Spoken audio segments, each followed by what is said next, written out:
Hello, everyone. My name is Winfred Namwaya, and this is Group 4.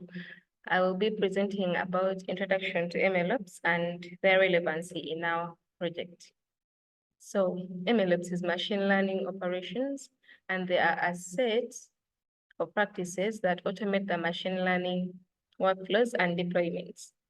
In our project, we shall be using MLOps for model deployment, monitoring, and management of real-world applications. Some of the MLOps trends and techniques that are influencing our project include automated machine learning pipeline. This is just a way to codify and automate the workflow it takes to produce a machine learning model. Then we also have model versioning and tracking, which is just how it enables team members to keep track of the changes in their code. We also have collaboration and knowledge sharing, which enables the team members to work collaboratively on the same project. Now, the application of DevOps, DataOps, and the differentiation between heavy and light MLOps. DevOps combine the development and IT operations to automate and streamline the software development lifecycle. They are applied in model deployment by using version control. They're also used in automated testing and continuous integration and deployment. Data ops are used mainly for improving data quality, and they integrate data engineering and operations to improve the quality.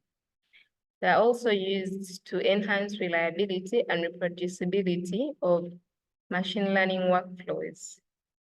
Then heavy MLOps involve use of complex infrastructure, high automation, and strict governance processes. They also offer high scalability and reliability. However, they are resource intensive. Also, light MLOps, these are just the opposite of heavy MLOps, and they focus mainly on simplicity, and they have few layers of automation.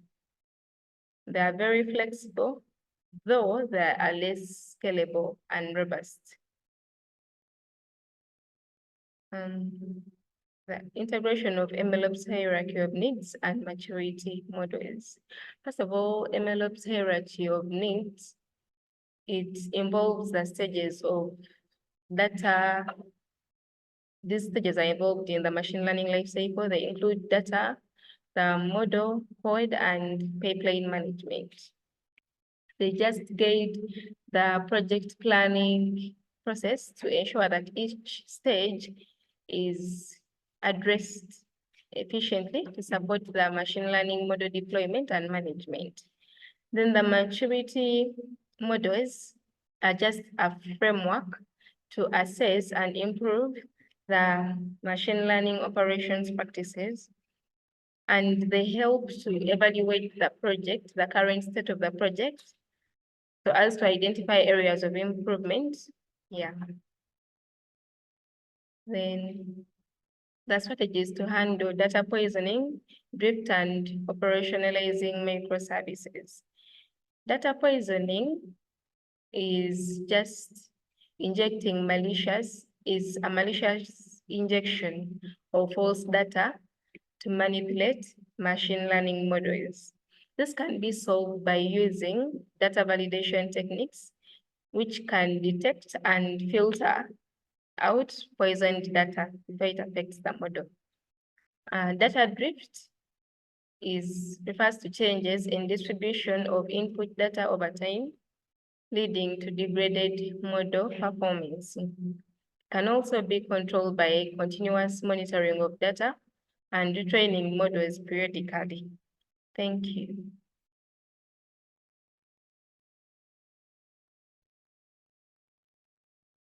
Yes, I'm Henry Senyonjo, and I'm here to take you through the next session. And as you can see, we have installation of Comet ML package. Comet ML, like for us, we use Comet ML instead of ML Flow. Comet ML is also an online platform that can help us to track and manage our machine learning experiments. And we integrated this Comet ML into our model using the following code, which is pip install Comet ML. And then, so this code installed the machine. It installed the platform, which is Comet ML. And then the next line of code, here we got the API keys, which we integrated into the code itself. And then it helps us to track all the models. Then the next, this is the dashboard. So Comet ML provides us a dashboard where you can see all the experiment metrics that were being tracked in the model while the model was running. And then this is the render dashboard, which was used to deploy the model. Yes, this is the GitHub repository. Yes, this is our collab notebook, and you can see we installed the Comet ML platform using this command, which is pip install Comet ML, and it downloaded all the requirements. And then from there, we connected our model with Comet ML using this code, where we have we imported the experiment, where they gave us an API key, and then we named our project Geno, and then the workspace is Vuvia from the Comet online dashboard. And then from there, we logged our model, like we integrated the model metrics with the Comet from using this code, which I'm going to show you here.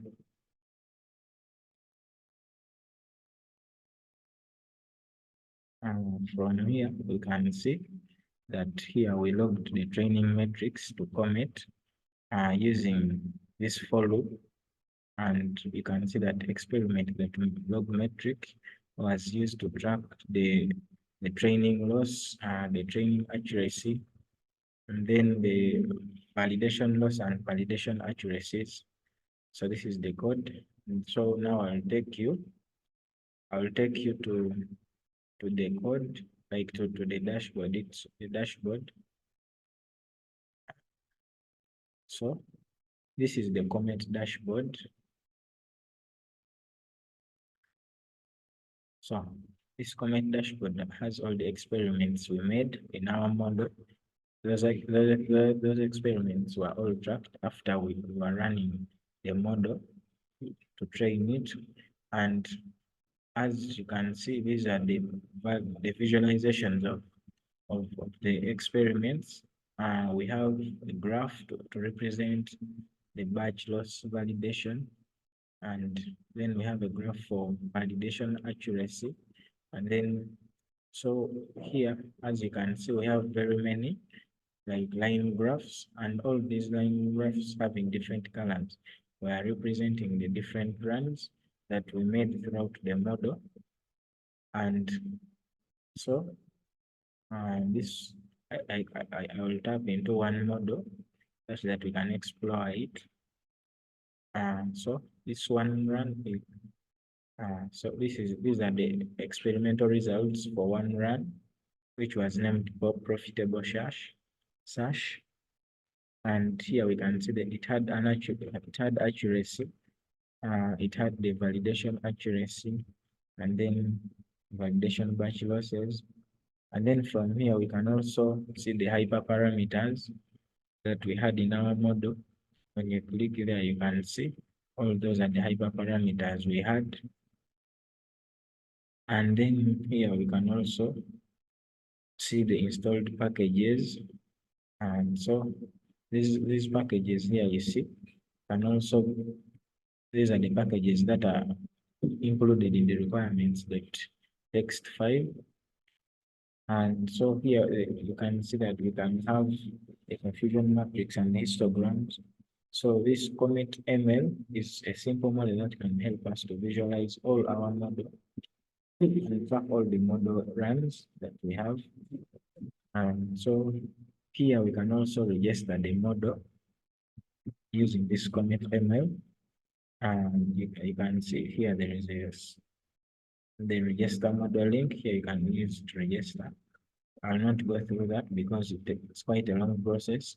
And then it also provides for reproducibility of the model, like of the model code. So you can tap here and then the model here will be reproduced again. Yeah. So basically, that is what I have to say about Comet ML. Yeah.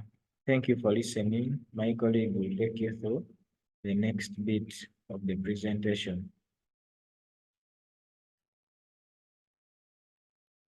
My name is Drake. I'm going to talk about another tool we used for model version control and then collaboration.